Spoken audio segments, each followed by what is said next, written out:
சங்கினா சகத்தோடனா ஏற்றுப்பாங்களே நம்ம ஆளுங்க. என்ன தமிழ்நாட்டில் இருக்கும் அத்தனை பேரும் சீமானின் பேச்சை கேட்டு கைத்தட்டுபவர்கள் என்று நினைத்து விட்டாரா? ரஜினி வெளிப்படையாகவே இந்துத்துவ அரசியலை ஆதரிக்கக்கூடியவர் இல்லையா? இன்னைக்கு வரைக்கும் அவர் பல விஷயங்களை மாற்றி பேசியிருக்கார். ஆனால் இந்துத்துவ அரசியலேருந்து ரஜினி என்றுமே விலகியதில்லை. தன்னை ஒரு ஆன்மீகவாதி என்று தான் சொல்லிக் கொள்கிறார். எதிர்த்தும் பேசினதில்லை, ஆதரவாக பேசியிருக்காரு. எதிர்த்து எப்பவுமே பேசினதில்லை. இன்னொன்று திரு ரஜினிகாந்த் அவர்கள் வரும்பொழுதே சொன்னது ஆன்மீக அரசியல் என்றார். ஆன்மீக அரசியலை சீமான் அவர்கள் ஏற்றுக்கொள்கிறாரா? ஆன்மீகமும் அரசியலும் எப்படிப்பா ஒன்றாக முடியும்? திரு விஜய் அவர்களுக்கு சீமான் சொன்னார் இல்லையா, ஒன்று கருவாட்டு குழம்பு இல்லை சாம்பார். அது எப்படிப்பா கருவாட்டு சாம்பார்னார்ல, அது மாதிரி தானே இது. ஸோ இது ஒரு தடுமாற்றம்.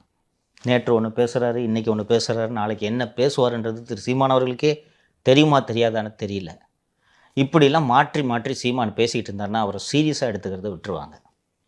சில முக்கியமான விஷயங்களுக்கெல்லாம் ரொம்ப அழகாக அறிக்கை கொடுக்குறார் சீமான். நான் பார்த்துருக்கேன். Public issues,